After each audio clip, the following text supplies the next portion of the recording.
beleza, então. Então tá jóia. Então tá jóia, Diego. Eu queria te agradecer muito por você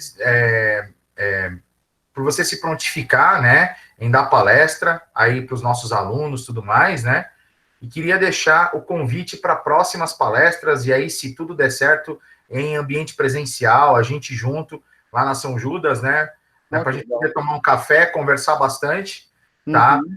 E aí, assim, agradecer mais uma vez, eu sei que o Lucas vai fazer os agradecimentos oficiais pela Liga, né? Uhum. Mas eu te agradeço em nome da coordenação do curso de Ciências Biológicas, e que você tenha uma excelente palestra aí, que o pessoal aproveite bastante. Tá joia? Mais uma vez, muito obrigado. Obrigado, professor. Falou, boa palestra. Obrigado. Pessoal, então, antes da gente começar de vez, então, de eu passar a bola para o Diego, eu vou só apresentar ele para vocês. O Diego possui graduação em Ciências Biológicas pelo Centro Universitário São Camilo, e ele atua como consultor ambiental desde 2013, realizando monitoramentos, estudos de impacto ambiental e resgate de fauna, elaborando inventários de diversas regiões pelo Brasil. Ele tem como foco a zoologia, com ênfase em herpetologia, e é hoje quem vai fazer essa palestra aí para a gente. Diego, muito obrigado mesmo por você ter topado o convite, e a gente espera que dê tudo certo, então fique à vontade, a bola é sua.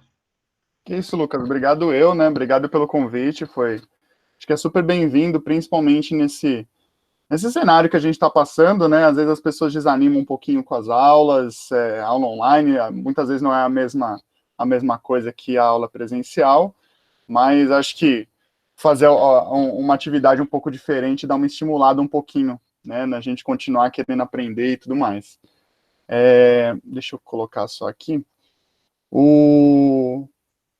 Tá, já vou colocar a apresentação. Antes, vou só falar rapidinho, né? Acho que a ideia de abordar esse tema, eu gosto bastante de falar dele, da consultoria, né? Do zoólogo na consultoria. Vale lembrar que não é só para o zoólogo, né? Quem trabalha com botânica também tem espaço. Quem trabalha com análise de água tem espaço, análise de solo tem espaço. Então, é bem bacana, é uma área bem ampla. E eu vou trazer um pouquinho do que ela pode proporcionar, né, tanto como emprego em si. Eu acho que a gente tem que ver sempre como isso, né, muitas vezes dentro da biologia a gente tem esse lado romântico, todo mundo gosta muito, né, mas a maioria dos biólogos gosta muito da área, acaba vendo muito mais como um estilo de vida e tudo mais. Eu acho super bacana, mas a gente não pode deixar de levar em consideração que é uma profissão e a gente tem que ver como isso, né, de forma profissional, se valorizar o próprio serviço, né, e etc. Então, acho que é bacana sempre a gente ter isso em mente, que, pelo menos quando eu fiz graduação, eu não vi tanto, né, eu vi todo mundo que eu conversava, os professores sempre muito animados e tudo mais, e aí acabava carecendo um pouco de olhar para a biologia como profissão. Mas, de qualquer forma, vamos passar aqui, deixa eu abrir a apresentação para mostrar para vocês. Eu fiz uma apresentação breve, eu acho que é muito mais um bate-papo do que jogar dados, eu acho que é mais esclarecer dúvidas, né, eu fiquei praticamente entre o final da minha formação até hoje, eu trabalho com consultoria, e tem muitas nuancezinhas que são dicas, aquele pulinho do gato que é bacana da gente começar a aprender, quem quiser entrar nessa área, ou mesmo para você conhecer, né, ver que não é, ou ver que é para você. É uma forma que muitos profissionais da área da zoologia usam, né? Quem quer fazer mestrado, doutorado, usa para complementar a renda, porque vocês vão ver que, né, já adiantando um pouquinho, é uma área relativamente rentável, né? Para o biólogo é bem rentável, então é bacana. Eu acho que é bacana conhecer, é mais uma ferramenta, é mais uma possibilidade para quem está se formando, para quem é recém-formado, para quem já se formou também, ou para quem está entrando aí. Eu vou solicitar aqui, deixa eu ver, tela inteira. Tá dando certo aí? Tá dando para ver normal? Tudo certo, Diego. Tá, deixa eu ver aqui. Vou mudar aqui. Bom, fiz uma apresentaçãozinha, eu não sou muito familiarizado, eu mudei recentemente para o Linux, então ela não está muito bonita. Mas acho que o conteúdo está aqui, tá bom? Enfim, eu e o Lucas pensamos nessa temática, né? O zoólogo na consultoria ambiental, mas como eu falei, isso pode se enquadrar também, né, para a pessoa que trabalha com análise de água, análise de solo, para o botânico também, ele entra muito próximo a isso, né, praticamente em todos os trabalhos que eu faço, sempre tem um botânico acompanhando, né, fazendo o trabalho dele lá em paralelo com o nosso. Para veterinário, oi? Perdão, só pedir para você ocultar essa barrinha que aparece embaixo, que ela fica na frente da sua apresentação. Acho que pode atrapalhar. Pronto. Valeu. Então, aí tem o botânico, está sempre lá fazendo esse trabalho, tem espaço, não sei se tem o pessoal da veterinária aqui também, mas tem espaço para veterinário, então é bem bacana por isso. Então, vou abordar aqui um pouquinho, acho que a ideia é fazer esse bate-papo, se alguém for tendo dúvidas no decorrer da apresentação, conversei com o Lucas, né, pode ir perguntando, a gente vai conversando, porque se deixa no final, acaba esquecendo. Então, eu prefiro que vá fazendo durante a apresentação, a gente vai fazendo esse bate-papo legal, tá bom? Bom, eu separei a apresentação em 5 principais tópicos, né? Só para a gente começar a se situar aqui. A introdução, só mostrar quem ainda não sabe o que é, né? Quem ainda não conhece essa área, só apresentar mais ou menos o que é feito, como que é o trabalho, etc. Os prós e contras, que eu acho que é bacana, porque vocês vão ver que eu praticamente só vou falar os prós, porque eu gosto bastante, mas tem bastante contra, tem pessoas que, né, acabam não trabalhando por conta de alguns motivos que eu vou apresentar aqui, ou que acaba mudando de área depois, enfim, mas é interessante saber. Aí eu vou passar um pouquinho dos primeiros passos, então, eu gostei da área, não conhecia, gostei, quero começar a tentar entrar nessa área, o que eu preciso, o que eu preciso fazer, quais são os primeiros passos para isso. Depois do primeiro emprego, né, eu passei por isso, o que a gente faz, como é que se porta, o que levar, o que não levar, e uma conclusão breve, mas mais uma vez, é mais para guiar nosso bate-papo, essa apresentação, do que uma forma unilateral aqui de apresentar conteúdo, tá? Espero que vocês participem bastante. Bom, eu vou passar aqui mais a minha experiência como zoólogo na consultoria ambiental. Mas tem outros subgrupos dentro da consultoria que também são possíveis, né? Mas eu vou passar aqui a minha visão, que eu estou mais familiarizado, etc. Então, eu divido praticamente em dois ramos, né? Eu digo ramo com relação ao estilo de trabalho, ao que é feito, o que o biólogo faz. Por exemplo, no monitoramento e no EIA-RIMA, que são trabalhos bem diferentes, o papel do biólogo é muito parecido. Então, por exemplo, no monitoramento e no EIA-RIMA, você vai fazer um inventário, né? Óbvio que geralmente o EIA-RIMA é um inventário muito mais completo, a equipe geralmente é muito maior, você tem muitos métodos, né, usados ao mesmo tempo, enquanto o monitoramento é algo geralmente menor, menos dias, geralmente não são todos os métodos de coleta empregado, a equipe geralmente é menor, às vezes é um só por grupo, né, por grupo zoológico, né?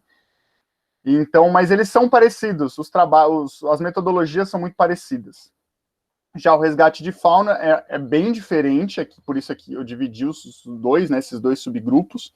O resgate de fauna, ele já traz longos períodos, geralmente, então você pode ficar aí até um ano no trabalho, isso envolve já um pouco tanto dos prós quanto dos contras, né? Você tem, por exemplo, o fato de você sair da sua casa, sair da cidade onde você mora, que é muito comum, ir para uma cidade, às vezes, do outro lado do país, né? Eu sou de São Paulo também, acho que a maioria das pessoas daqui é de São Paulo, mas o pessoal, eu já fui para o Pará, eu já fui para Bahia, para o Piauí, Rondônia,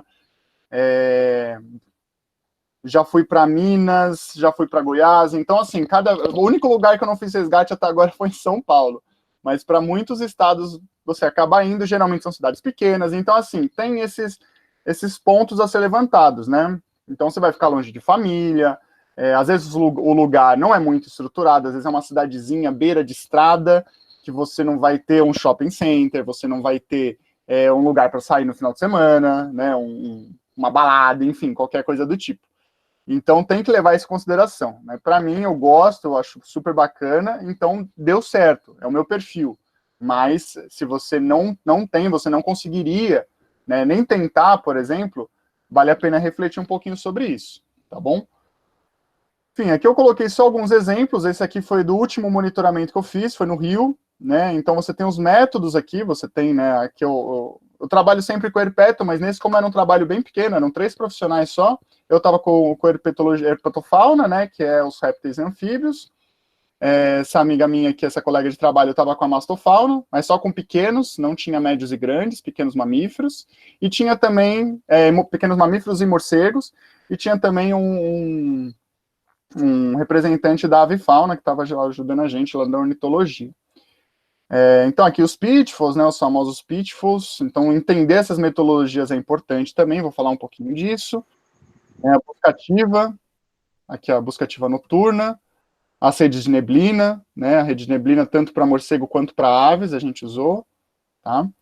Então, esse é mais ou menos o jeitão de quem vai trabalhar com monitoramento ou com EIA-RIMA. Óbvio, cada lugar vai ser diferente, tem metodologias diferentes. Hoje, a rede de neblina, ela está sendo trocada, né, em muitos casos, principalmente nos monitoramentos, por um aparelhinho que chama Songmeter. Então, é um aparelhinho que você coloca na árvore, ou você leva lá e liga ele vai gravar determinado tempo do dia, e ele vai falar os morcegos que tem. Então, você não precisa mais desse método, né? E, como eu falei, depende muito do que o órgão diz, né? Às vezes o órgão não aceita o Songmeter, ele pede a rede de neblina, enfim. Então, tem isso que ser levado em consideração.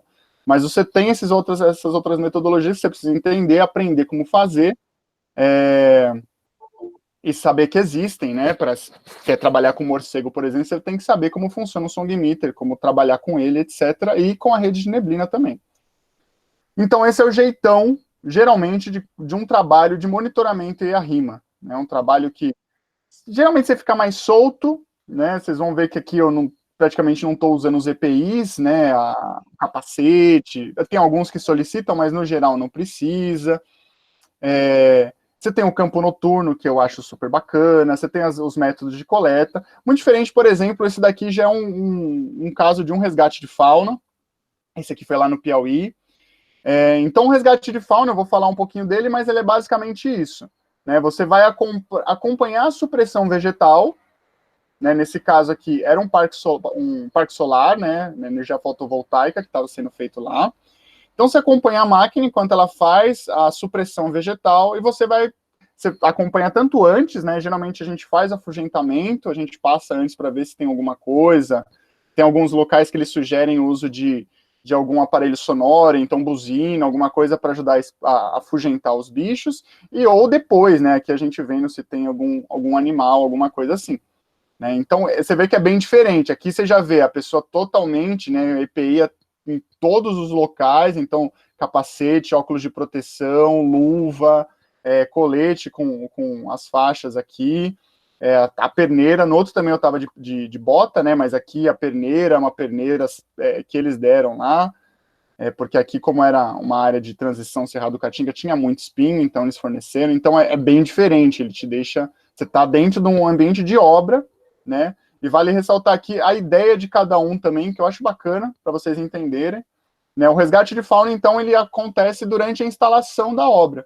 Então, enquanto a obra está sendo instalada e ocorre a supressão vegetal, porque geralmente, né, ela vai pegar, como são empreendimentos muito grandes, eles pegam uma área que vai ter blocos de mata, vai ter fragmentos, seja uma linha de transmissão que vai cortar uma mata, seja que nem aqui, que era um parque solar, que tinha uma mata secundária, mas tinha uma mata, que tinha até bastante bicho, por sinal, de uma transição Cerrado Caatinga, ou, né, você tem um parque eólico também, que é bem grande, então ele pega vários pontos, vários fragmentos, se acompanha a supressão, e vai, né, quando aparece um bicho morto, você tem que fazer a coleta ou descarte, mas você tem que registrar, isso é importante, né, você ter esses números.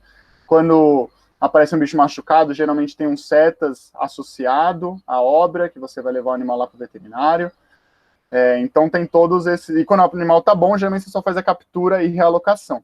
No monitoramento e a rima é diferente. O monitoramento ele vai acontecer por um período da obra onde você vai monitorar a fauna, né? Então geralmente ele começa antes de iniciar a obra, e vai indo até depois de um bom tempo da obra, durante o período de instalação ele ainda ocorre, durante o período que o empreendimento já está funcionando, ele ainda ocorre, para você ver o que aconteceu com a fauna naquele local.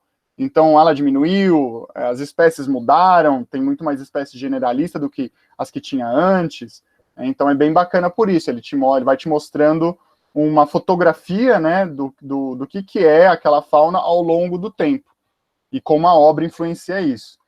E o EIA-RIMA, né, o estudo de impacto ambiental, ele acontece antes de tudo. Então, eu quero fazer um parque solar, aqui nesse caso, então você vai fazer o EIA-RIMA, você vai fazer o EIA, né?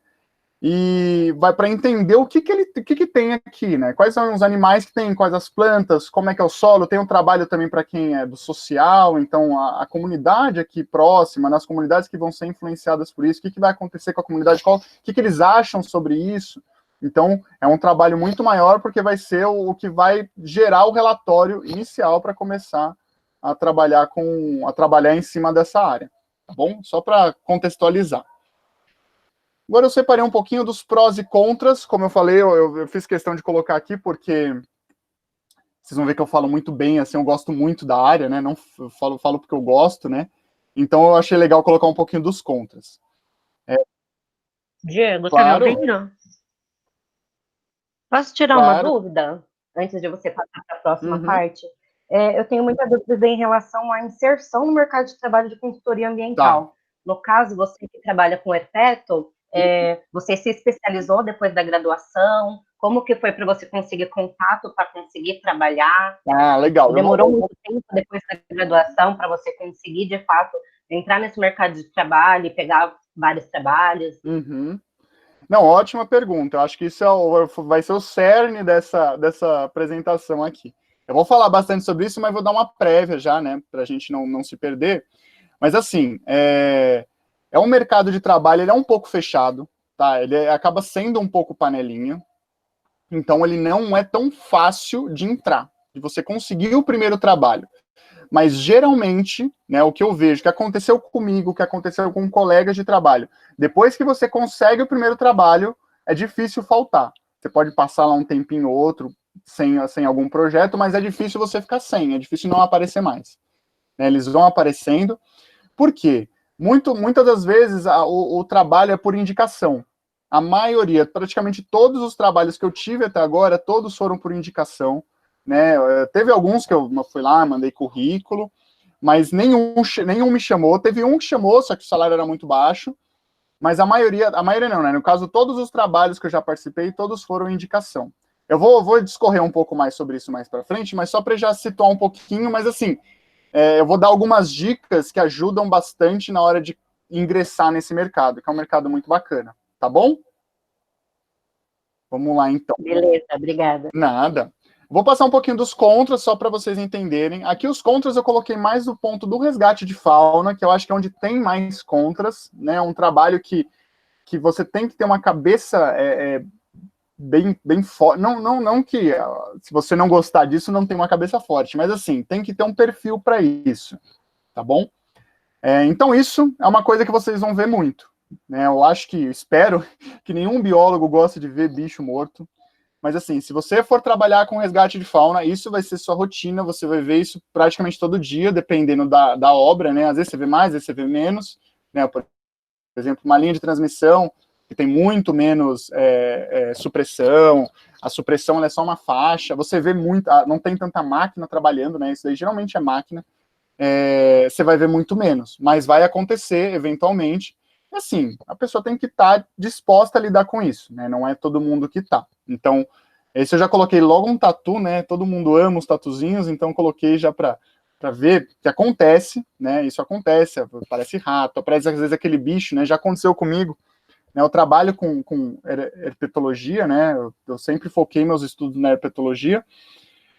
E uma cobrinha, uma das cobrinhas amazônicas que eu mais queria ver, a primeira que eu vi foi a primeira e única, né, que é uma Bothrops tenuata, que é uma cobrinha, uma jararaca verde lá da Amazônia. Eu encontrei metade do corpo dela depois que a máquina passou. Então é muito triste, às vezes aquele bicho que você sonha ver, você vai ver desse jeito. Lobo-guará também é um bicho que eu adoro. Nunca vi vivo, já fiquei muito tempo em área que o bicho ocorre, mas nunca vi o bicho vivo. E o primeiro que eu vi foi também atropelado. Então, é uma coisa que você tem que preparar sua mente se você quiser trabalhar com isso. Tá? Outro ponto que eu já coloquei lá, mas vale a pena ressaltar, que assim, todo dia você vai chegar numa área que estava com a mata, estava tudo bonitinho, e você vai acabar o dia com ela virando um campo. Né? Isso é bem comum. Então, isso vai acontecer você estando lá ou não, mas isso vai acontecer, já tem a licença, a pessoa, o empreendimento lá, ele já tem toda a documentação para isso, né? Então vale a pena ressaltar esse ponto. e isso vai acontecer. Então, é outra coisa que vale a pena. Às vezes é triste, às vezes você chega numa mata que é super bacana lá, aquela mata primária, linda, e você vê isso acontecendo, o pessoal derrubando, né? Eu vi lá no Pará, derrubando castanheiras gigantescas. Então, é importante a gente botar que não é tudo flor, né? E também, outro ponto que eu gosto de ressaltar, é que você trabalha desse jeito aqui, né? Então, essa foto foi lá no Piauí também, então, todo embrulhado, né, com todos os EPIs possíveis, então é desconfortável, é muito sol na cabeça. Nesse local aqui foi o local mais quente que eu já trabalhei, e era muito calor, mas era muito calor, né? Vira e mexe, abaixava a pressão de alguém, tinha que ir para o carro, tomar uma água gelada, ir às vezes lá para o Cetas passar um tempo, porque hiperaquecia. Então, é bem desconfortável. O trabalho ele tem desconforto praticamente o dia inteiro, é muita poeira, é muita sujeira, então acho que isso vale a pena ressaltar também. Outro ponto é porque, geralmente no resgate também, aqui de novo para o resgate, você tem que lidar muito com o ser humano. Tá? Então, geralmente tem um circuito, né, que a gente chama lá de DDS ou DSS, né, Diálogo Semanal de Segurança, ou Diálogo Diário de Segurança, você tem que fazer. Então, dependendo da obra, ou é semanal ou é diário, né, ou, às vezes você precisa fazer tanto para a empresa que está fazendo a supressão e para o pessoal que está trabalhando, né, na empresa de consultoria. Então você tem que ter, né, quem gosta de trabalhar, quem foi fazer biologia para trabalhar só com bicho, trabalhar com gente vai ser parte do dia a dia de vocês também. Mas isso eu gosto, né, eu coloquei como contra porque tem gente que não gosta, não se dá bem. Não é sempre, não é todo trabalho que você vai fazer, de resgate é praticamente todo, mas, por exemplo, monitoramento e a rima não tem, tá bom? Mas eu gosto de colocar aqui porque pode ser um contra para algumas pessoas. E aqui já aqui já um monitoramento, você vê que é bem diferente, né? Que é um brejo, então, mais uma vez, né? Andar com o sapato molhado. Teve um trabalho que eu fiz em Rondônia, que era uma metodologia que chama Rappeld. O Rappeld, ele é uma faixa dentro da mata de 5 quilômetros, e a cada quilômetro você tem uma faixa, que geralmente é onde as pessoas colocam a rede de neblina, tanto para aves quanto para morcegos, e no final você tem uma linha de balde. É nessa faixa onde você faz a busca ativa. Então você andava 5 quilômetros para ir, né, fazendo todos os procedimentos lá, fazendo a coleta, revisando o pitfall, ou revisando a armadilha de mamífero, enfim, e depois você tinha que voltar. Ou seja, você andava 10 quilômetros nessa trilha, de manhã, e para, né, no meu caso, que trabalhava com herpetofauna, de manhã 10 quilômetros e de noite 10 quilômetros.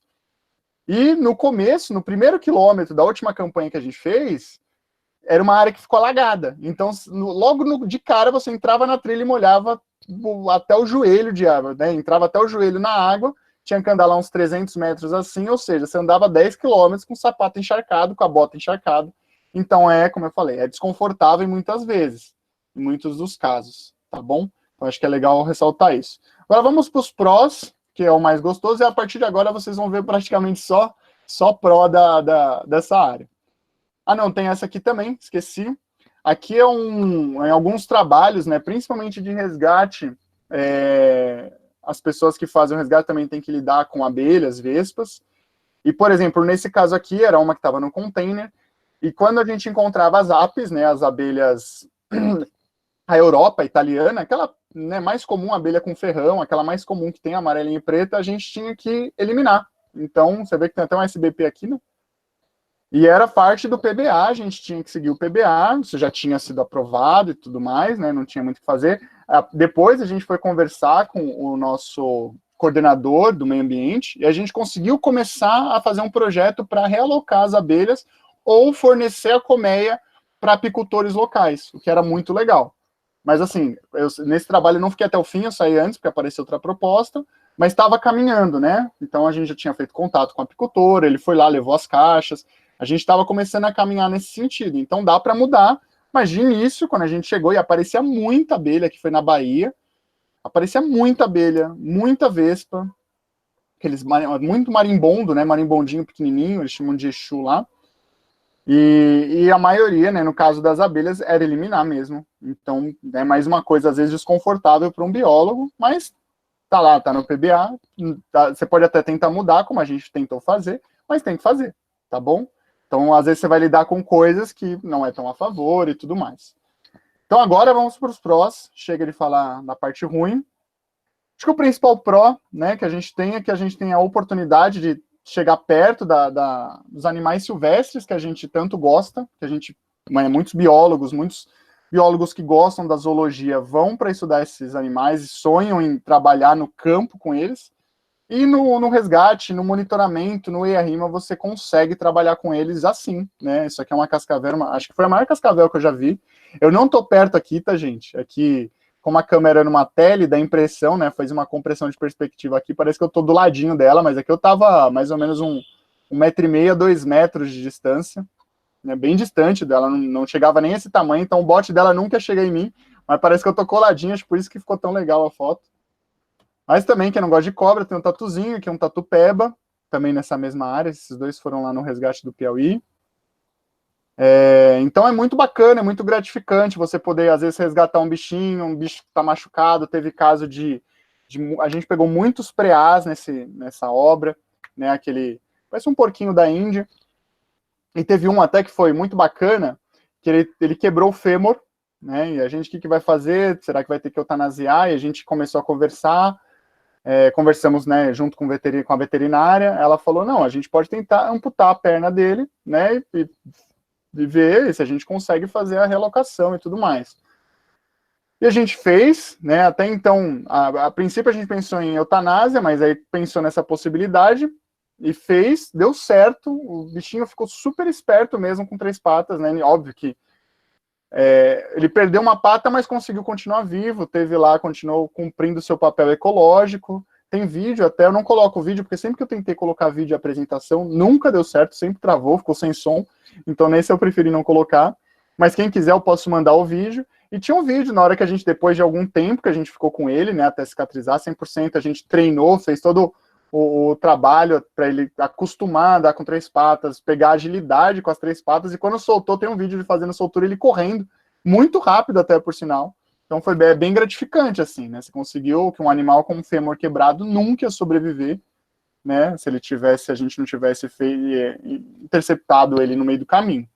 Então tem essa parte bacana. A estatupeba também, ele tava bem perdido, a gente pegou, hidratou, ficou um tempo com ele na sombra até ele voltar, e depois fizemos a soltura dele. Outra coisa bacana também é que você, né, que nem aqui é uma caatinga, que foi um bioma que eu me apaixonei, lá da Bahia. Esse foi lá na Bahia, né? Nunca Caatinga é um bioma da Bahia, mas esse foi lá na Bahia. E é um bioma super bacana. E o resgate, né, a consultoria, que me deu a possibilidade de conhecer esse bioma, de viajar pelo Brasil e ver esses locais, né? Então, coisas desse tipo, ele te permite chegar perto. Não que fosse impossível você visitar esses locais sem estar trabalhando, mas indo a trabalho, conseguir, né, tá 20 minutos para você ver, por exemplo, uma pintura rupestre dessa, é muito legal. Então, por isso que eu acho bacana citar aqui, porque você acaba conhecendo muito mais o Brasil, nosso país, o que ele tem a disponibilizar para a gente. É muito bacana esse lado também. Aqui, aí já entrou como contra a relação com o ser humano, e aqui eu trago um pró da gente trabalhar com o ser humano. Né? Esse menino aqui, essa foto eu peguei do Instagram dele, só pedi para ele, né? Ele falou que podia pegar. Ele foi meu auxiliar num resgate. Quando eu conheci ele, o nome dele é João. Ele era caçador, criador de passarinho, então tinha milhares de passarinhos que ele pegava do mato, botava em gaiola e matava toda a cobra que via. Né? E aí a gente conversando no dia a dia, geralmente, né? É bom já acostumar com isso, quem for para essa área, você vai lidar muito com caçador. O pessoal, assim, do interior, né, o pessoal de cidades pequenas, praticamente todos caçam ou comem carne de caça. Então é muito comum, é muito cultural, o vô dele comeu, o pai dele comeu, todo mundo comeu. Né? Então não tem como você chegar e conversar com ele e falar, não come mais a partir de hoje, não é assim que funciona, né? Mas eu conversando com ele, a gente, né, ele começou a ver os bichos vivos, né, ele falou, tanto que a primeira cobra que ele pegou, ele falou, nossa, eu nunca tinha encostado a mão numa cobra viva. Todas que eu vejo eu matava, todas que eu via eu matava, e essa foi a primeira que eu tive a oportunidade. E ele foi pegando gosto, assim, se interessando cada vez mais. Todo dia ele chegava com uma dúvida nova, que ele viu um vídeo no YouTube, que ele viu o Globo Repórter, e aí quando a gente começou a conversar, ele parou de caçar, ele não pegava mais passarinho, ele soltou os passarinhos que ele tinha, todos eram silvestres, então não tem problema, né? Vale ressaltar isso. E ele começou a não só não matar cobras, mas ele ficou praticamente responsável lá pela cidade que ele morava, lá de Juboés, que é uma cidade muito pequena, lá no Piauí. Ele ficou responsável por resgatar as cobras que apareciam na cidade. Então, sempre que aparecia uma cobra, ele já sabia identificar praticamente todas lá da região. O pessoal ligava para ele, mandava uma mensagem, ele ia fazer o resgate. Aqui é uma jiboia, né? Uma jiboia gigantesca, a gente pegou. Essa aqui não foi o resgate que ele fez. Mas também tem um vídeo, se alguém quiser, eu posso disponibilizar, que é um vídeo muito legal dele, uma Phyllodes naterere, né, uma corre-campo, e ele chamando o bicho pelo nome científico, e falando, essa Phyllodes naterere é tranquila, ela come rato, e começou a explicar tudo, fazendo a contenção do bicho que ele resgatou na casa de um amigo, que com certeza iria matar. Então eu falo, às vezes, né, óbvio que todo mundo gosta de resgatar um tatuzinho desse, né, mas quando você faz uma pessoa, né, como o João, criar uma consciência ecológica, uma consciência ambiental, que ele para de caçar, ele para de matar cobra, ele para de criar passarinho, de capturar passarinho para criar, quantos animais você salvou? Né? Seu trabalho vai ficar sendo feito lá pela vida inteira, e ele vai passar isso para frente, vai passar para o filho, vai passar para os amigos. Então, isso é uma parte muito legal dessa interação com o ser humano. Então, tem o pró e o contra, né? Quem não gosta não é legal, né? Mas quem está disposto a bater um papo, conversar, você percebe que não só em cidade pequena, tá? Isso em qualquer lugar. As pessoas são muito carentes de informação, né, com relação à nossa fauna, principalmente com animais assim desse tipo, né? Cobra, aranha, morcego. As pessoas elas têm, né, esse distanciamento, e quando você tem a oportunidade de explicar para ela, mostrar, deixar ela encostar a mão, deixar ela tirar uma foto, tudo muda, né? Muito legal por isso. Bom, agora indo à pergunta, não lembro quem me fez, não apareceu aqui a pessoa, mas vamos aos primeiros passos para você conseguir entrar nessa área, né? Que é uma área que está sendo vista com bons olhos por muitos biólogos, tanto os zoólogos quanto os demais. Eu vou passar aqui algumas dicas de coisas que geralmente você não vai achar em curso e afins. Alguns cursos até passa, mas que eu acho extremamente importante, poucas pessoas comentam, né? Então, a primeira de tudo, né, são duas coisas que, sem isso, você não consegue trabalho. É simples assim, você não consegue. E são coisas, uma é meio óbvia, a outra não tanto. A primeira é CNH. Por incrível que pareça, se você não tem CNH e você pensa em entrar nessa área, começa a tirar, agora eu não sei, porque eu não sei que pé que tá, né, para começar a tirar CNH, mas assim que possível, tire sua CNH. Porque em praticamente todos os trabalhos, tanto monitoramento, o EIA-RIMA um pouco menos, mas tem muito menos EIA-RIMA do que monitoramento e resgate. Mas quase todos você vai ter que dirigir. E dirigir muito. Não é pouco, é dirigir assim. Às vezes você chega a dirigir 4, 5 horas no dia. Às vezes você tá, né, quando trabalha com tanto monitoramento, resgate, no último monitoramento tinha ponto que era 2 horas para a gente chegar. Né, e você vai e volta do ponto. Então, só para você ir fazer a coleta nesse ponto eram 4 horas. Então, você dirige muito. Então, é muito importante você ter a CNH, e não só isso, tentar ao máximo pegar a experiência, pede o carro do pai, do tio, vai para a praia, volta, né, para você pegar um pouco essa experiência, para você sentir um pouco mais confiante. Porque o que acontece? Quando a empresa te contrata, a empresa que mais me contrata, que se vocês quiserem depois, né, vem falar comigo, ou quem tiver interesse, eu passo o nome de algumas empresas que vale a pena, já começando a tentar fazer um vínculo.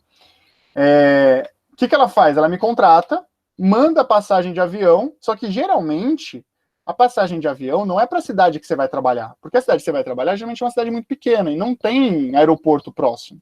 Então você chega na cidade maior, sei lá, por exemplo, vai no Piauí, quando a gente foi. A gente chegava em Barreiras, Isso, a gente chegava em Barreiras, alugava um carro lá e ia até Juboés, cara, 3 horas e meia de estrada, uma estrada não tão boa. Então não vai ter ninguém lá para ir com você, às vezes vai sozinho. Lá na Bahia, não, isso foi no Piauí, mentira. A gente chegava na Bahia, ia pro Piauí, mas, por exemplo, na Bahia agora, chegava em Salvador, ia até Umburanas, cara, 6 horas de estrada.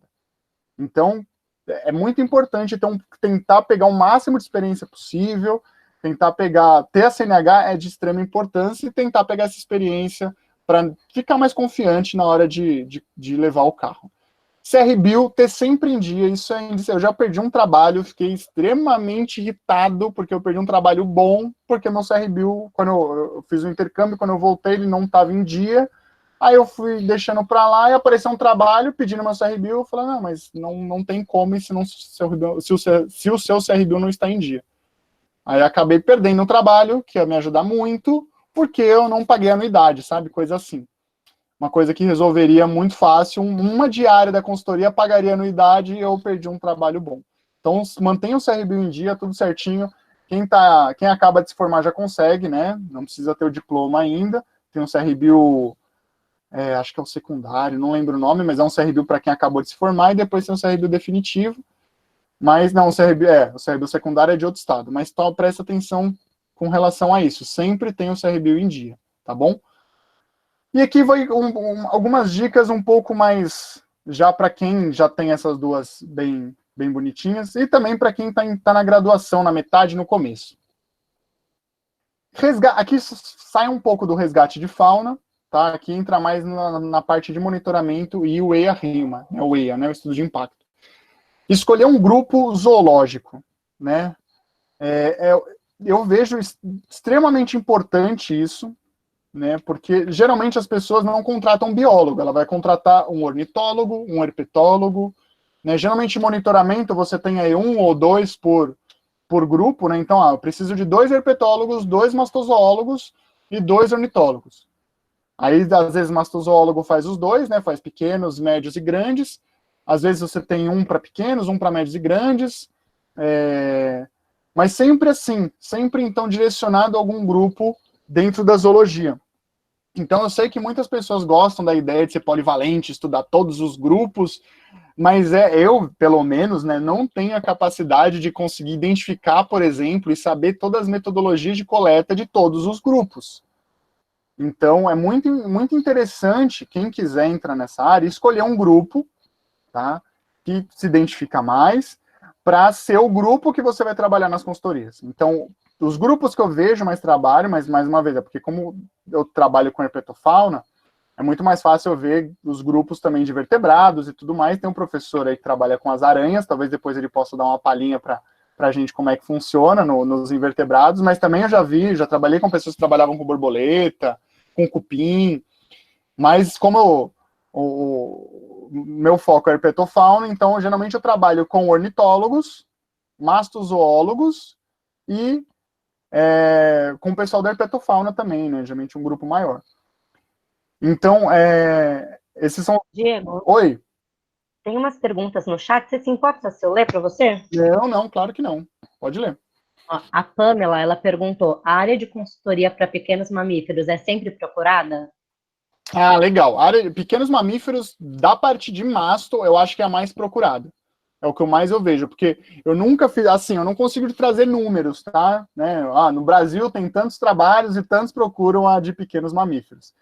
Mas a minha experiência, com o que eu vi que eu já trabalhei, tanto de monitoramentos e os EIAs, sempre tem pequenos. Se tem masto, tem pequenos. Aí pode ter também médios e grandes, por exemplo, pode ter também morcegos, mas os pequenos mamíferos, eles sempre estão presentes.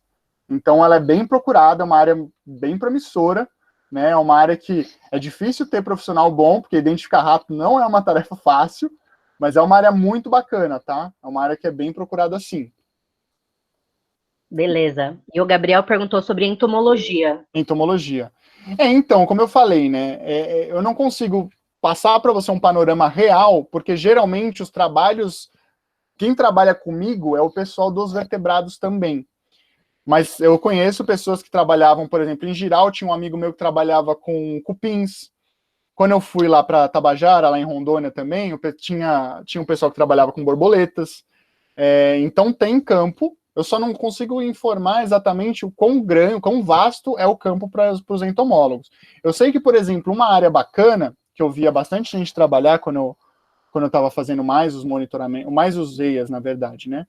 Mas monitoramento também, é com a parte de, por exemplo, mosquito, vetores de doenças. Então, vetor de malária, vetor de chagas, isso eu via bastante trabalho. Quase sempre algum trabalho que eu fazia em áreas onde tinha isso, onde tinha ocorrência dessas doenças, tinha alguém trabalhando com isso lá. Então, esse é um campo que também acho interessante. Você trabalha com o êntomo, você vai saber identificar muito bem esses grupos.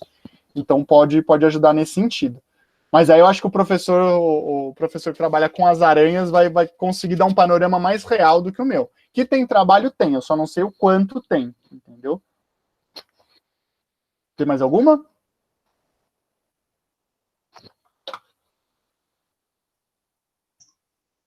Na realidade tem. Peraí só um minutinho que eu vou procurar aqui. Tá bom. Perguntaram como você vê essa área para a atuação do profissional médico veterinário. Isso foi o Adriano. Legal.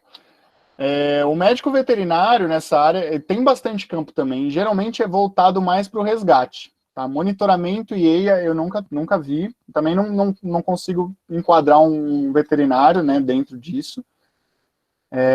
Mas no resgate sempre tem. É até condicionante, né? Tem lá os setas, tem que ter um médico veterinário. Mesmo que não tenha setas, tem que ter um médico veterinário. Então, nos resgates sempre tem. E o bacana, assim, apesar de não ter tantos médicos veterinários quanto tem biólogo, geralmente você vê muito mais biólogo do que o veterinário ele é geralmente o último a sair, é quem apaga a luz.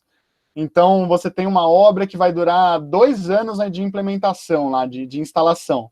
Quando acaba a supressão, geralmente todos os biólogos vão embora, mas o veterinário ele fica, então ele tem muito mais tempo de trabalho, né? E também a vantagem é que você tem menos veterinários procurando, né, essa parte de silvestres, então a concorrência não é tão grande. Então é bem interessante por isso. Então tem campo, é um campo legal, eu pelo menos achava super legal, né, acompanhava, sempre ajudava lá a veterinária nas contenções, etc. E tem campo sim, né, principalmente nessa parte do resgate de fauna, que é onde você tem bastante trabalho, né. Tem mais alguma? Aí, no caso, tem, mas é minha. No caso, a questão de monitoria e de consultoria ambiental se dá mais quando tem essa parte de construção, para fazer levantamento das espécies que tem na região, para ver o impacto e tudo mais. Mas depois, quando já está com a construção, vocês continuam fazendo acompanhamento para ver qual foi o impacto que teve, se os bichos retornam, se eles acabam indo para outro lugar? Tem um tempo que vocês ficam trabalhando depois da construção já está montada? Sim, geralmente quem faz isso é o pessoal do monitoramento, né? Então, quando você pega o monitoramento, ele vai acompanhar tanto antes da instalação quanto depois. E aí vai variar de acordo com cada obra. Tem umas que duram 6 anos, por exemplo, de monitoramento.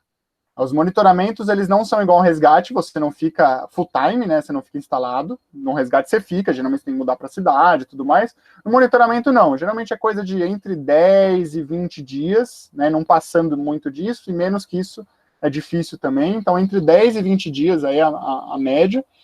E aí você vai até o lugar e faz lá, geralmente já tem os pontos, porque você usa os mesmos pontos durante todo o monitoramento, né? Para você tirar até o mínimo de viés possível. Então, você vai acompanhando, vai batendo os dados e gerando os relatórios. Então, o monitoramento, ele geralmente dura por um bom tempo aí depois da instalação. E ainda depois tem alguns programas que é possível. Eu nunca participei de um programa assim, que agora eles estão começando a aparecer mais.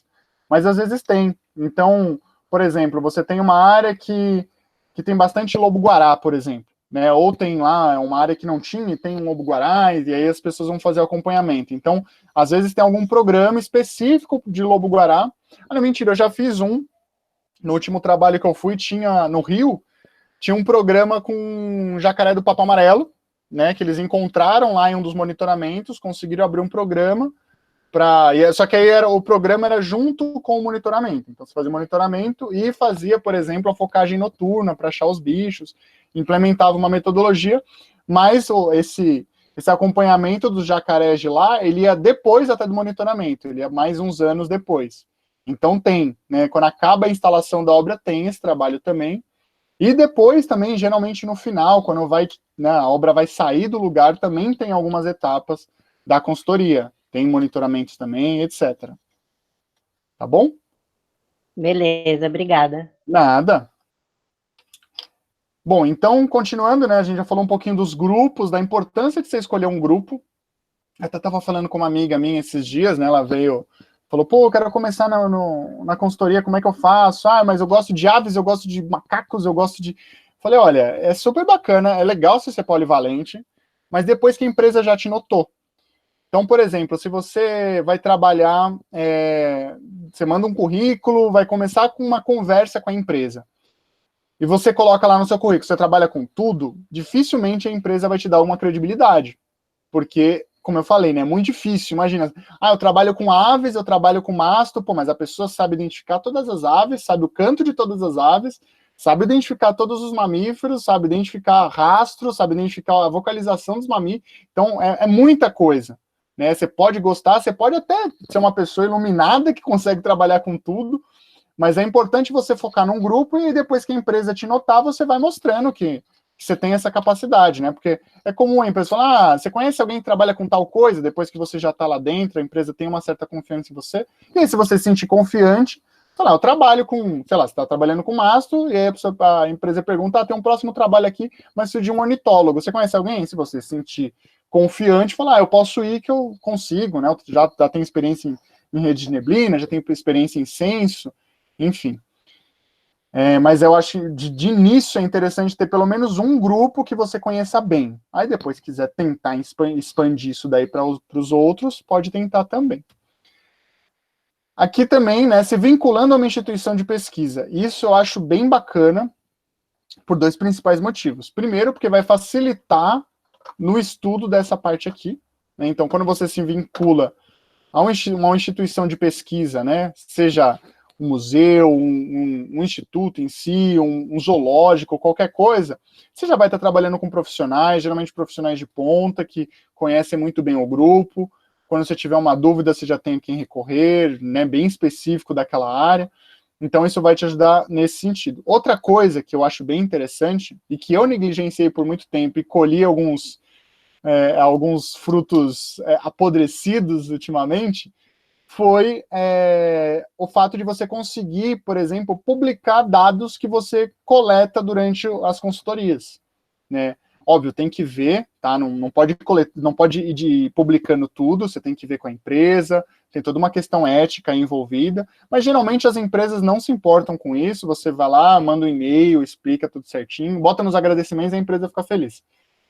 Mas você tem muito dado, porque, por exemplo, num resgate, você passa 7 meses, são 7 meses em campo, você todo dia indo trabalhar no meio do mato. Então, a chance de você conseguir um dado bacana, né, um registro novo, extensão de distribuição de bicho, uma predação, um comportamento, qualquer coisa, uma espécie nova também é bem comum, é até comum acontecer isso.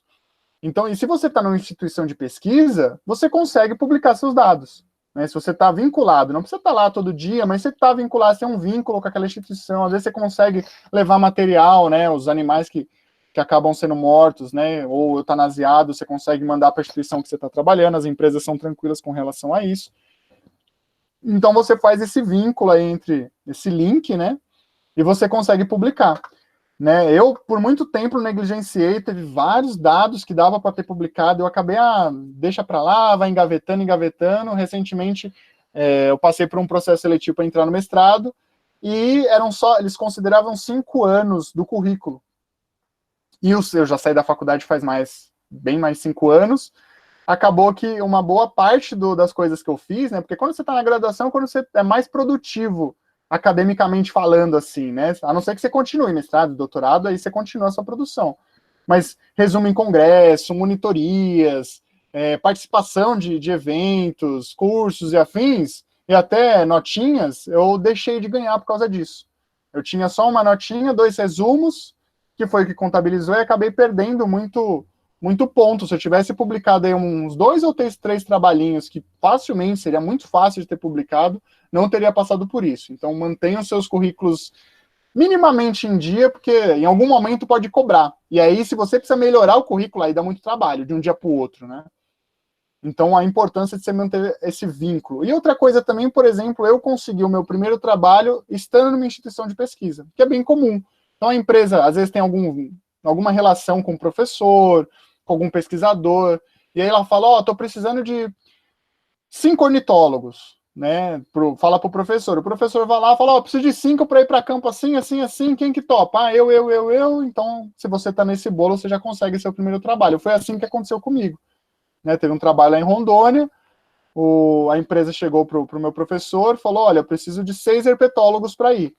Ele escolheu 6, eu estava nesse bolo, e a partir daí sempre tenho trabalhado com essa empresa, a empresa que eu mais trabalho. E o principal de todos, né, que aí entra no que eu estava falando com a primeira pergunta, que são com relação aos contatos. Enviar currículo é legal, tá? Não estou falando para não adianta enviar que não dá certo. Dá, você até consegue, mas é muito mais difícil. Né? A maioria dos trabalhos que eu consigo hoje é com indicação, não tem jeito. Né? Então, e a pessoa indica, na maioria das vezes você nem precisa enviar currículo. Quando a pessoa indica, o trabalho já é seu. Então, você fazer contatos, e onde você faz mais contato é durante a graduação, que é quando você está fazendo estágio, você está participando de congressos, você está indo para cá, faz curso. Então, onde você faz os seus contatos, então prestem atenção nisso e deixar todo mundo ciente, né? Quando você estiver já no final da graduação e tudo mais, quero começar a trabalhar com consultoria, se aparecer alguma. Porque muitas vezes você não está pegando a vaga da pessoa. Né? Então, a pessoa vai se sentir super feliz em te convidar. A pessoa, às vezes, é um ornitólogo, é um mastozoólogo, e aparece uma vaga para peixes, por exemplo. Ele não vai fazer, ele não tem a expertise para fazer aquele trabalho. E aí, se ele sabe que você trabalha com peixes, por exemplo, que você lá é uma pessoa dedicada, e você está disponível, olha, tem essa vaga aqui, você quer? Eu posso indicar você? E isso acontece bastante, tá? É bem comum. As pessoas me mandarem, assim, às vezes no WhatsApp, falou, tem esse trabalho aqui, quer que indica seu nome? Eu falo, putz, nesse não, nesse sim, e aí você vai escolhendo. Uma coisa, eu vou falar mais para frente com relação à parte financeira, que eu acho bacana, mas basicamente é isso. Eu acho que esses são os primeiros passos para você começar a se preparar para entrar nesse mercado de trabalho. Né? Que nem eu falei, CNH e CRBio é obrigatório, tá? Você tem que ter esse. CRBio, se você estiver na faculdade, não precisa se preocupar, porque aí você vai como estagiário. O primeiro trabalho que eu fiz foi como estagiário. Mas, assim, se formou no dia seguinte, né? Pegou lá, assinou o livro, no dia seguinte vai tirar seu CRBio por provisório, porque se aparecer uma vaga e você não tiver, não dá para tirar em cima da hora. O CRB é bem chatinho, assim, é bem burocrático, tem o dia certo, aí demora um tempo até aprovar, você conseguir um número. Então, se você não tirar na hora e aparecer uma vaga e você perder, vai ser muito frustrante, experiência própria, não façam isso. Aí o restante são algumas dicas que também ajudam na hora de você conseguir o seu primeiro trabalho, tá bom? Aí, primeiro emprego, né? Eu me senti muito perdido, apesar de eu já estava trabalhando, fiz estágio no Museu de Zoologia da USP, lá no Ipiranga, por um bom tempo. Aí depois de 3 anos que eu já estava lá, foi quando apareceu o primeiro trabalho. E mesmo assim, né, depois de um tempo já trabalhando na área, é muito diferente. Eu já tinha feito expedições com museu, já tinha feito campo, mas quando você vai contratado, a visão é outra, né? A maneira de você se portar tem que ser diferente, a maneira como você se comunica com as pessoas tem que ser diferente, né? Você tem que pensar que é uma empresa. Né? Como eu falei no começo, a gente às vezes tem essa visão mais romantizada da coisa, mas você está trabalhando para uma empresa assim como uma empresa qualquer. É uma empresa, a mesma empresa que contrata pessoas para trabalhar em escritório, é a empresa que contrata você para ir para campo. Então, sempre prestar bastante atenção com relação ao que vai escrever no e-mail, quando vai pedir vaga, né, de aparecer uma vaga, você quer mandar seu currículo, cordialidade sempre, faz um currículo bonitinho. Geralmente o Lattes funciona, não precisa se preocupar em fazer um outro, cria o Lattes, pede a versão simplificada lá do Lattes, e manda, não tem problema, as empresas já estão acostumadas com isso, a não ser que ela peça, né, manda um currículo sem seu Lattes, eu quero um simplificado. Aí você cria um, mas é muito difícil, acontecer uma vez só comigo, mas sempre muita cordialidade, tá? Então, apareceu o trabalho, uma coisa muito importante, checar documentação e vacina. Eu já vi pessoa perder em última hora trabalho porque, por exemplo, não estava com a CNH vencida ou não estava com as vacinas em dia. Vacina é uma coisa que eles se importam bastante. Alguns vão pedir para vocês tomarem antirrábica, alguns trabalhos, mas é difícil. Quando eles solicitam antes. Então, quanto a isso, não precisa ficar tomando sempre, todo ano, e lá tomar, não precisa, mas sempre ficar atento a isso. E as outras vacinas sempre mantém em dia. Porque eles solicitam, praticamente todos os trabalhos que eu já fiz sempre solicitaram a carteirinha de vacinação, né? Então, bem importante, principalmente as principais, a de tétano, febre amarela e afins. Então, essas são São alguns fatores a levar em consideração. E também, se você não tiver, da mesma forma, se não tiver, chegar no dia de você pegar o avião para ir, não tiver em dia, e você vai para um lugar que não tem como tomar, você volta, você não vai. Eles contratam de última hora e você fica queimado para sempre com aquela empresa, ou pelo menos por um bom tempo. Então, sempre prestar atenção nessas coisas. Ler o PBA. O PBA é o plano de trabalho. É sempre importante você ler, porque geralmente, quando você chega para trabalhar no lugar, as pessoas assumem que você já sabe o que tem que fazer. Para quem não está acostumado, é bem chato, assim, é bem difícil, porque tem coisas do dia a dia que são incomum, né, em todos os trabalhos, mas quem nunca foi fazer um campo, fazer uma consultoria, vai ficar perdido. Então, sempre, geralmente, a empresa, quando te contrata, ela manda uma porção de coisa, falando da obra, falando de tudo, mas o principal, para a gente, como biólogo, se você quiser ler tudo melhor, né, é um exemplo a ser seguido. Eu, infelizmente, geralmente não faço, não sei, que eu acho muito interessante o trabalho, mas é o PBA. O PBA vai ser o seu plano de trabalho, vai ser o que você vai fazer, como você vai fazer, quando você vai fazer e o que você não vai fazer. Não tem no PBA, você não tem obrigação. Se tem no PBA, você tem a obrigação de fazer como está lá, basicamente.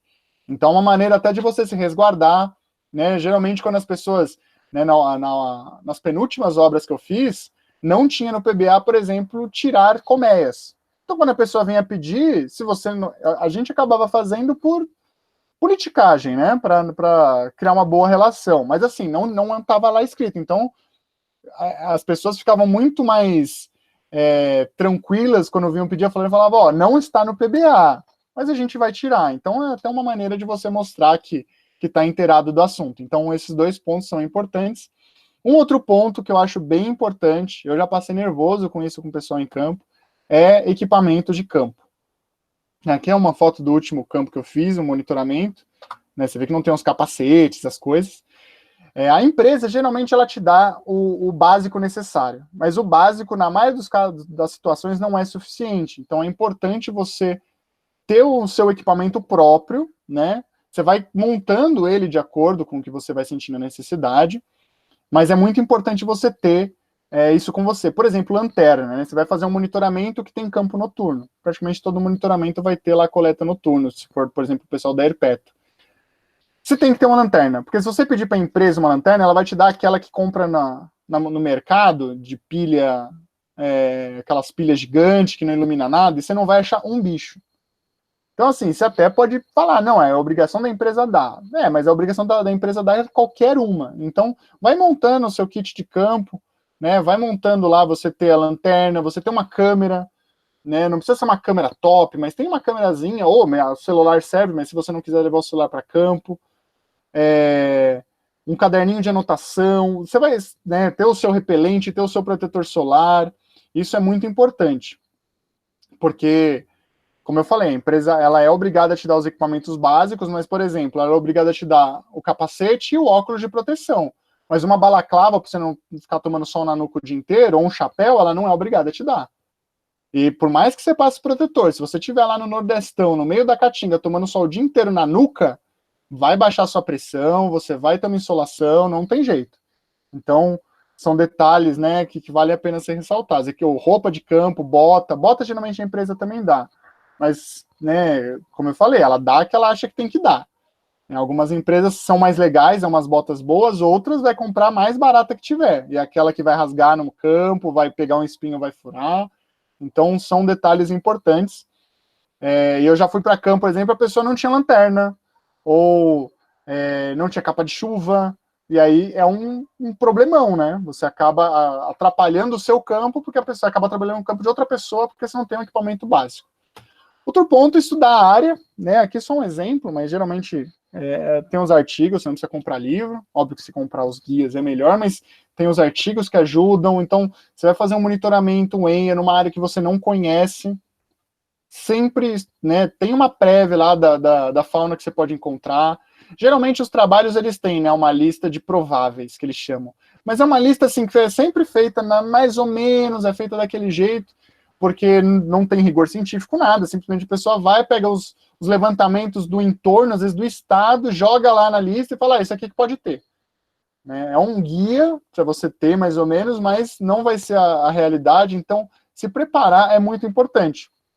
porque para a empresa isso conta bastante, né? Eu lembro que um dos primeiros trabalhos que eu fazia, a coordenadora, ela ia e ela testava mesmo as pessoas, né? Ela ia lá e falava, que bicho que é esse aqui? E aí, se a pessoa não tinha noção do que era, já perdia ponto com ela, né? Teve até uma conhecida minha que acabou ficando um pouco na geladeira por conta disso. Então, se preparar é muito importante, tá? Ter essa preparação de conhecimento, né? Bom, de conclusão, é uma área promissora com relação principalmente ao retorno financeiro, que eu acho. Como eu falei, né? A gente está acostumado a trabalhar com biólogo, poxa, você vê os estágios, você vê os trabalhos, geralmente o retorno financeiro não é muito bom, né? Levando em consideração que você é uma pessoa que fez faculdade, foi uma pessoa formada, às vezes se dedicou muito na faculdade toda, né? Fez lá 1 milhão de curso, foi para congresso, mandou resumo, e aí você vai pegar um trabalho que vai te pagar R$2.200. Então, é um pouco aí. Você vê seu amigo que fez administração, nunca ligou para nada e está ganhando 4. Aí é um pouco frustrante, mas o retorno financeiro é razoável. Eu vou passar uns números para vocês, para não ficar muito vago, né? Para quem está começando, né, eu vou, por exemplo, um resgate de fauna, que uma amiga minha fez recentemente, que ela saiu da graduação faz pouco tempo, aí eu fiz um monitoramento com ela, e ela foi fazer o resgate de fauna comigo. Ela foi fazer um resgate de fauna antes, depois eu chamei ela para ir nesse outro. Um resgate de fauna, para quem está começando, eu até aconselho, até uns 2.500 para cima é um valor aceitável para quem está começando, tá? Uma pessoa recém-formada, que não tem experiência ainda na área, é um valor aceitável. Para você ganhar experiência, tá? Então é bom por isso, principalmente. Então vai ser a hora de você aprender, a hora de você até errar, né? Antes de errar com uma empresa pequena, uma empresa menor, óbvio que ninguém vai para errar, mas se for para errar, que seja aí, do que se errar com aquela empresa que você almeja, né? Empresa grande, que paga bem, etc. Então é bacana, vai lá, se você se dispor a fazer um resgate de fauna, fica lá 6 meses, 4 meses, pega a experiência de carro, pega a experiência da logística do dia a dia, da diplomacia com as empresas que contrataram você, né? Da construtora, e etc. Uma pessoa já com mais experiência, né, por exemplo, que já trabalhou em alguns projetos, já tem no seu currículo alguma experiência, eu colocaria um mínimo, uns 4.500 para sair de casa. E vale lembrar que, na maioria dos casos, a empresa é responsável por pagar todos os seus gastos, tá? Tanto de deslocamento, então para você ir até o trabalho, para você ir até o local, né, passagem de avião, até o Uber que você pega de casa até o aeroporto. No local, ela tem que ser responsável por combustível, pelo aluguel do carro, ou fornecer um carro para você, né, um carro da própria empresa, pode ser, ou aluguel da casa ou do hotel, dependendo, né, tem empresa que eu já fiquei em empresa que alugou casa, já fiquei em empresa que você fica em hotel. Alimentação, então ela tem que dar um valor para alimentação, né, um valor, ela tem que pagar as contas da casa, então praticamente o dinheiro fica limpo. Então por isso que é um valor aceitável, bacana assim, sabe, porque o dinheiro fica limpinho para você. Mas geralmente o valor para um resgate de fauna, com uma pessoa que já tem experiência, ele gira em torno de 4, 4,5, até na melhor situação 6,5, né? Já tive essa sorte em um projeto, mas não é tão comum. Tá, mas aí entre 4,5 e 6,5, que é um valor, principalmente levando em conta que a empresa vai pagar todos os seus gastos, é um valor bacana. Né? Eu acho aceitável, mas os biólogos também acho que acham, levando em conta os outros tipos de trabalho. Mas é um valor que dá para pagar as contas, é legal, dá para se virar bem. Com relação aos monitoramentos e os EIAs, né? Como geralmente esses trabalhos não chegam ao mês, geralmente os valores eles são em diárias. Né? Valor em diária, ela fica, geralmente, estagiário, né? Eu vou falar a minha experiência, como que foi quando eu ganhei. Quando eu fui como estagiário, que foi um trabalho só, eu ganhava R$100 por dia. Então, estagiário aí é mais ou menos essa faixa. Então, você fica num trabalho de 20 dias, dá uns R$2.000. Também, né? Leva em consideração que você está indo para ganhar experiência e tudo mais. Depois de estagiário, você entra como biólogo júnior. No biólogo júnior, ele vai girar em torno de 150, que aí também é aquilo lá, né? Recém-formado, não tem muita experiência, etc. Mas gira em torno de R$150, mais ou menos. Já o biólogo pleno, que eles chamam, né, que é quando você já ganhou uma experiência, já está trabalhando há um tempo na área, gira em torno de 250 a 350 reais. Varia, já peguei alguns que pagaram até mais, que foi super bacana, mas é geralmente isso, tá? Vale ressaltar, né, mais uma vez, vamos valorizar o nosso trabalho. Deixa eu ver se tem mais alguma coisa. Assim, vamos voltar aqui. Vamos valorizar o trabalho, valorizar, né, o que a gente está fazendo, né? Vocês que estão na graduação, fazendo 1 milhão de cursos, se dedicando, estudando todo dia. Poxa, vocês estão investindo na carreira de vocês, sabe? Valoriza isso. Não vai pegar qualquer trabalho. No começo, né, para pegar experiência, faz até um pouco de sentido.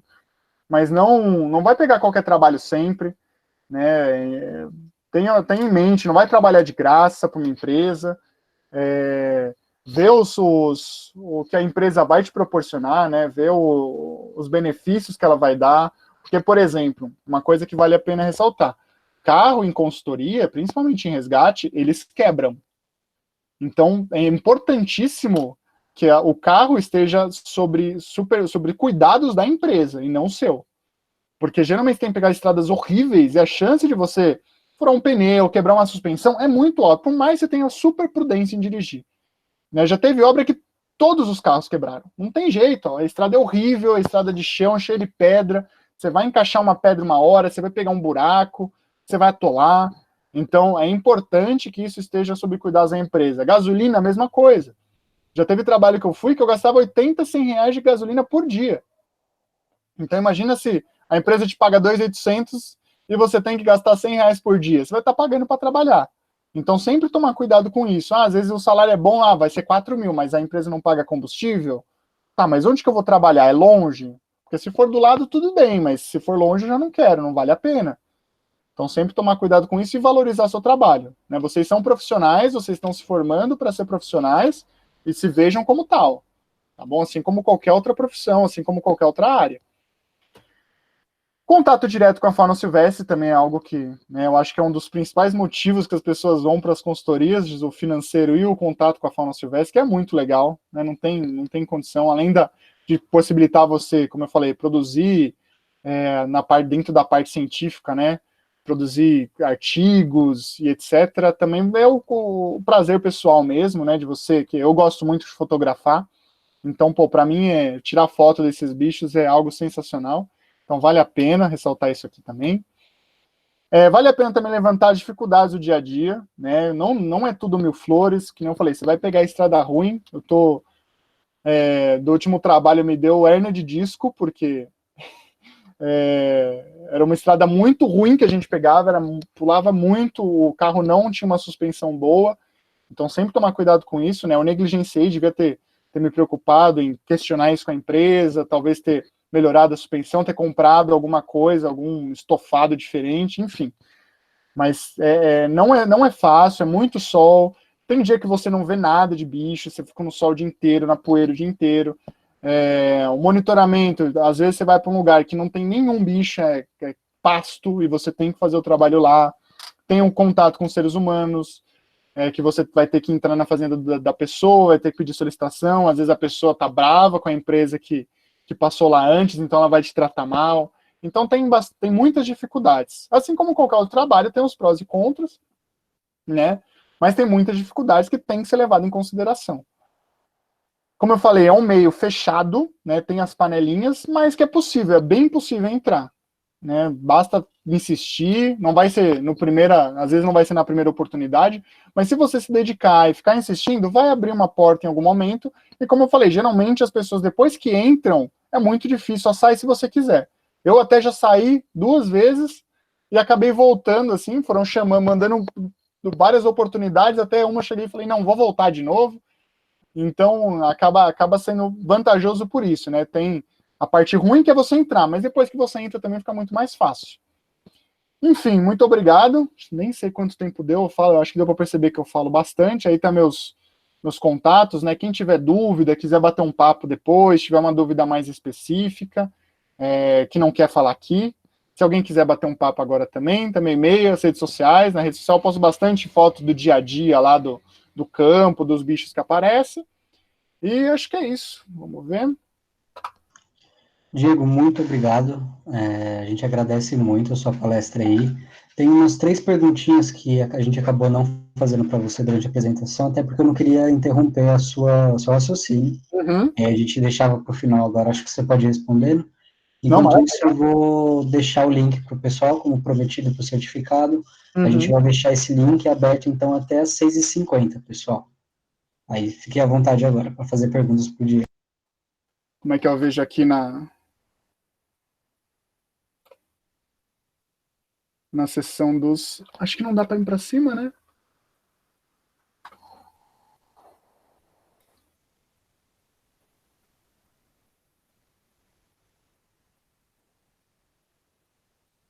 Tá dando para ouvir? Normal aí?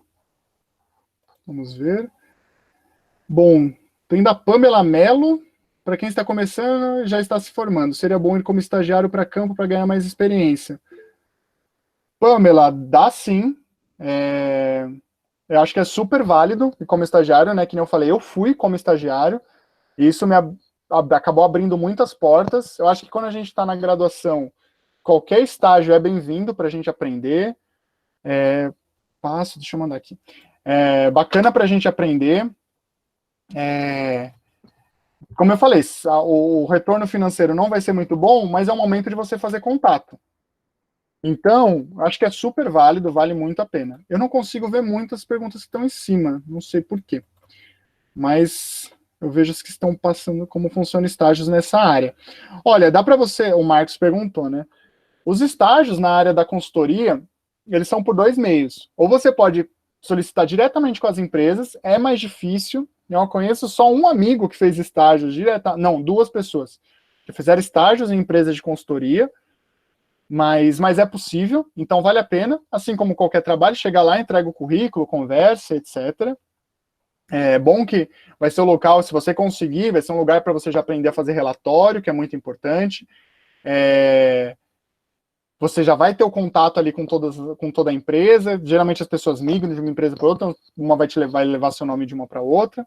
Então é bem bacana por isso. E tem também indo para campo em si, tá? Que é um pouquinho difícil, porque, como eu falei, geralmente os trabalhos são longos, né? 20 dias sem poder fazer aula e tudo mais, mas é possível, porque às vezes 1 ou 2 que você faz já é o suficiente para conseguir que você tenha os contatos necessários para depois de formado você conseguir trabalho por muito tempo.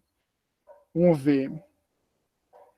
Em relação aos contras com a morte de animais e poeira, como você lidou com eles? No início você teve muitos problemas com isso, e se sim, como superou?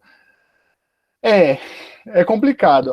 Com relação ao desconforto, adianto que geralmente você acostuma. Tem algumas dicas, assim, algumas coisinhas que dá para você fazer para melhorar, que nem eu falei, não se expor ao sol. É muito mais confortável você ficar todo coberto do que você, por exemplo, tirar os panos da cara, tirar a luva e ficar batendo sol direto. Então, são coisas que você vai pegando no dia a dia, as pessoas vão dando dica, mas já ajuda bastante. E com relação aos animais, é algo que, infelizmente, você acaba também acostumando, mas é bem complicadinho, tá? É uma coisa que você nunca vai levar numa boa, né? Sempre é chato você ver, que nem eu falei, aquele bicho que você sempre quis ver, um bicho que você gosta muito ali, atropelado por um trator, ou às vezes cai uma árvore e tá dentro, né? Às vezes já aconteceu, por exemplo, derrubarem uma castanheira, tinha dois filhotinhos de arara azul na castanheira. Então isso também acontece, mas é trabalhar a mente, né? Trabalhar a mente que isso vai acontecer, e é o que eu sempre, né? Eu tento levar isso como mantra, né? Que é melhor eu estar lá tentando fazer o máximo que eu posso como profissional, né, sendo o mais efetivo possível para isso, do que não ir e uma pessoa que talvez não se dedicaria, né? Então acho que por isso que é interessante. Vamos ver. 3 lugares de estágio na área de zoologia, ó, isso é bacana.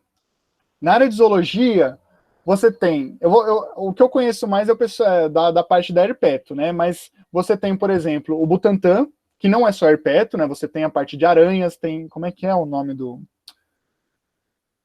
não lembro o nome do professor, que eu fiz até um curso com ele, super acessível. O Carlos. O professor Carlos da faculdade, mas é um lado... Isso, Brescovitch. Ele é bem acessível, né? Eu já conversei com ele, assim, não sei para pedir estágio, mas ele batendo um papo é super gente boa. Além disso, você tem, né, Dentro do Butantan também, você tem macaco, por exemplo, né? Você tem a parte do pessoal que trabalha lá com macacos, não é tanto a parte da taxonomia e tudo mais, mas dá para trabalhar com manejo de primatas. Você tem a parte da Herpeto, que é super bacana lá, você tem profissionais de ponta. O Museu de Zoologia é bom que tem praticamente todos os setores, eu sou fã de lá, eu estagiei lá, foi minha escola, eu fiquei lá por 4 anos, até um pouquinho mais. E você tem lá peixe, você tem herpeto, você tem aves, algumas áreas são um pouco mais...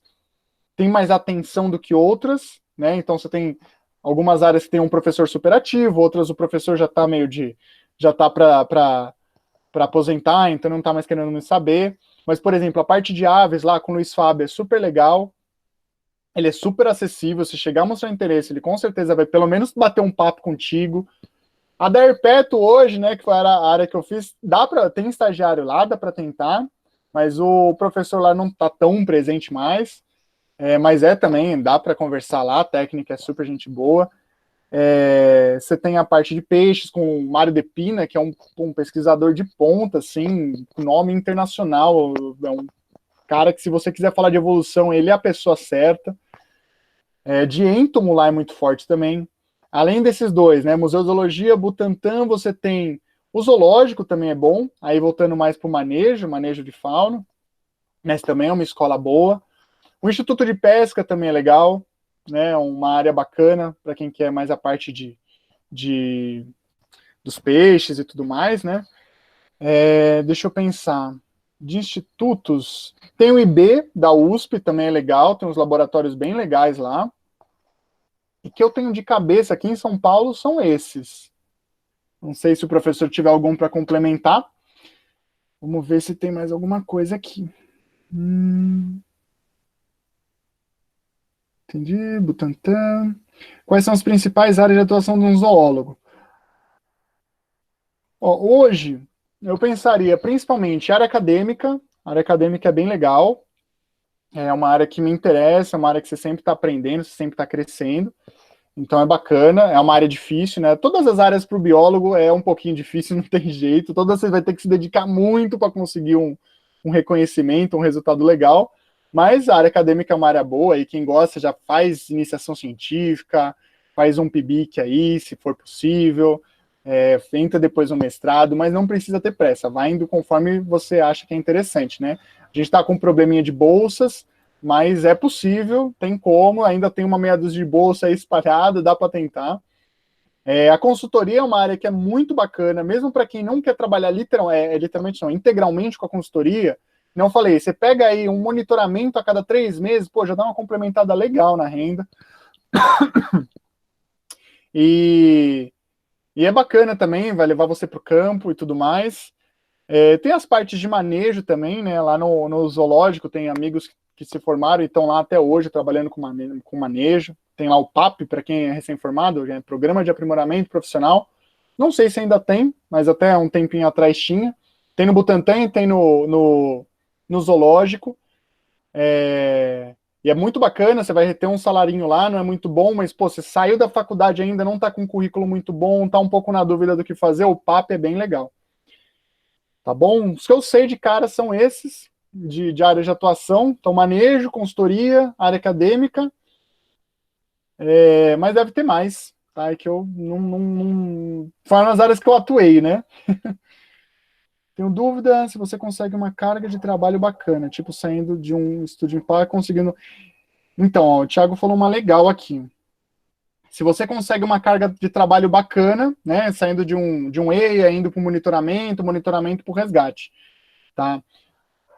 Ultimamente, nos últimos anos, foi relativamente bom com relação a isso, né? Teve bastante trabalho, teve bastante empresa contratando. Então, o máximo que eu fiquei foi 2 meses, né, entre um projeto e outro. Mas, por exemplo, você fica num resgate 7 meses, você ficar 2 meses não é muita coisa, né? Você ficar parado 2 meses, como eu falei, né? Você fica lá sem gastar nada, então você faz um pezinho de meia, é importante você programar, você ter uma noção financeira razoável para isso. Então, se programa, porque é possível que quando termine, né, você tenha um hiato aí entre um trabalho e outro, mas geralmente consegue, tá? Geralmente bola um trabalhinho ou outro que vai conseguir fazer a sua renda. Aí vai depender também, né, dos seus gastos, do quão do quanto você precisa mensalmente. Se você precisa daquele salário que você tem com a consultoria todo mês, vai ser difícil ter trabalhos todo mês, a não ser que você seja CLT de alguma empresa, que aí você vai ter lá seu salário tudo certinho, que também é uma possibilidade. Aí você trabalha no escritório da empresa e indo para campo quando eles te mandam. Mas assim, geralmente tem uma demanda razoável, para mim, no meu estilo de vida, supre a demanda, né, de gasto. Mas você fica nesse limbo às vezes, né? É normal mesmo. Quando acaba um trabalho tem esse limbo, mas geralmente aí não passa de 2 meses. Experiência com felinos selvagens em campo. Em campo, Marcos? Não sei. Ou na vida. Ixi, tem uma aqui que eu perdi. Eu não consigo subir o chat. É normal isso? Que eu nunca fui ver no chat. Não é normal, mas... Tem uma aqui que eu só consigo ler. Se hospedar para algum lugar para se estabelecer por conta própria. Para quem está começando e já está formado, eu não consigo ler ela inteira. Eu vou tentar achar aqui para você. Se eu achar, eu leio. Tá logo acima de um que vocês mandaram, do link para o certificado. Foi da Gabriela. E se eu não tiver todas as experiências citadas no PBA? Todas as empresas disponibilizam um lugar para se hospedar ou você paga para algum lugar para se estabelecer por conta própria? E para quem está começando e já está formado, seria bom ir como estagiário para campo, para ganhar uma experiência, ou outra opção? Bom, vamos por partes aí. Com o do PBA, geralmente é tranquilo, tá? E assim, se não tiver experiência, é comum que não tenha. Muitas empresas entendem isso. Só é importante, dependendo da situação, você ser franco com ela. Por exemplo, eu nunca tive experiência para lidar com abelhas. Não vai chegar e falar que você sabe lidar com abelha 100%, porque você não vai saber e é algo que é arriscado. Então, depois que já está tudo contratado, seja claro, mantenha isso claro com a empresa. Se for coisas que basta você estudar lá e conseguir saber, a pessoa tem que saber fazer, vai gravar os animais, identificar pela gravação, isso daí você consegue ir atrás. Agora, se for algo que envolve risco, eu aconselho ser franco com a empresa que te contratou, falar, eu não tenho experiência com abelhas, como é que a gente pode fazer? Tem algum curso, alguma coisa? Geralmente eles disponibilizam também, ou ele vai falar, não, eu estou mandando uma pessoa que tem essa experiência, conversa com ela vai te explicar. Tá? Com relação à hospedagem, já vi algumas que falam de hospedar por conta própria, eu nunca trabalhei assim, e eu acho que é uma logística meio complicada.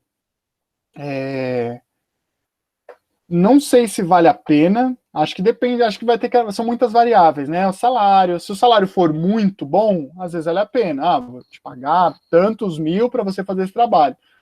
Tá, então vai dar para eu alugar um lugar, vou fazer tudo. Mas pensa que você tem um aluguel, você tem que mobiliar geralmente a casa, que não vai ter onde mobiliar, você vai ter todas as contas.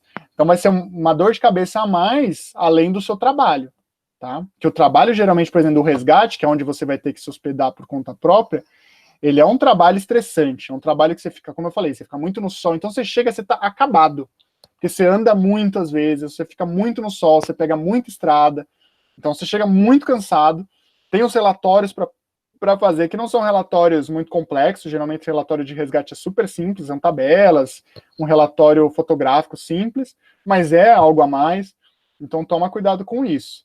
Tá? Eu sempre prefiro dar prioridade para empresas que me contratam já com tudo bonitinho.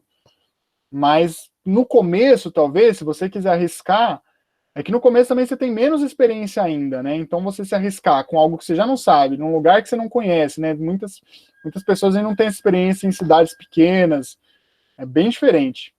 Eu tentaria ao máximo alguma empresa que já dá tudo em mãos para você, tá bom? Para quem já está começando, que já está formado, seria bom como estagiário para campo, para ganhar mais experiência. Estagiário, acho que você só pode mesmo quando tá na graduação. Depois de formado, você entraria como biólogo júnior, que é quase a mesma coisa para a empresa. Ela vai pagar pouca coisa a mais por você. E para ela faz mais sentido, muitas vezes, colocar você como biólogo júnior do que como estagiário, porque geralmente o estagiário, ele vai como auxiliar. Ele não pode entrar como biólogo, então não vai poder assinar, e não vai ser um profissional, ele vai ser um auxiliar do biólogo, mas ele não é um profissional. Então tem esse ponto. Então, para empresas, vale mais a pena colocar você como biólogo júnior. Então, conversa com a empresa. Se você está como eu falei, está na graduação, vale super a pena, né? Conversa com os professores. Geralmente, os professores vão entender, né, conversam, falam, ó, apareceu essa oportunidade, são tantos dias, tenta ver uma prova, remarcar, eu fiz isso, deu certo, se não der, tenta conversar, porque geralmente é bem possível e vai fazer com que você comece o seu network lá, comece a fazer a sua listinha de contatos, mostrar seu trabalho para a empresa, e aí quando a empresa tiver outros trabalhos, outros empreendimentos, ela vai mandar você, e aí assim vai formando a sua carreira. Bom, pulando esse, se faltou alguma semana que como eu não consigo ler, talvez eu tenha esquecido alguma coisa. Experiência com felinos eu tive recentemente, com uma jaguatirica, o Marcos Vinícius, né, falou.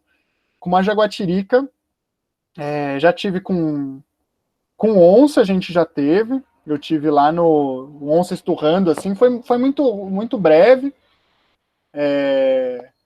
Lá em Rondônia tinha uma área que a gente fazia, tinha muita onça mesmo. O primeiro dia, a gente colocou câmera trap, a gente pegou uma onça pintada, fêmea, com um filhote melânico, então um filhotinho preto, foi muito bacana. E a gente ouvia onça esturrar direto, assim, era bem comum. E eu vi uma vez lá no Mato Grosso, uma onça pintada. Mas assim, foi muito rápido, não deu nem tempo de pensar em tirar foto, eu vi só a silhueta dela. Aqui, quando eu estava na Bahia agora, o pessoal chamou, tinha uma jaguatirica, aparentemente algum trabalho... o Carlos falando. Algum problema neurológico dela, que ela estava com problema de enxergar e tudo mais, então ela deitou embaixo de um caminhão de concreto. Olha que engraçado. Aí me chamaram lá, falaram que era um filhote de onça, era uma jaguatirica.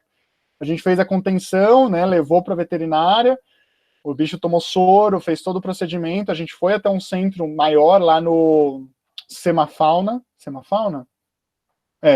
lá no Semafauna, que é das pessoas que trabalham lá no Cerrado, Caatinga, mas infelizmente ela veio a óbito. Mas geralmente felinos é mais difícil de ver. Os felinos geralmente eles ficam mais com os registros secundários. Secundários não, registros diretos, né, de câmera, de pegada, mas ver os bichos eles são muito ariscos. Foi só essa jaguatirica que ela estava doente, né, tanto que ela veio a óbito no dia seguinte, e com as onças esturrando, mas foram só essas vezes. Indica algum curso legal de consultoria ambiental? Olha, não sei. O da biotrópica eu já ouvi falar.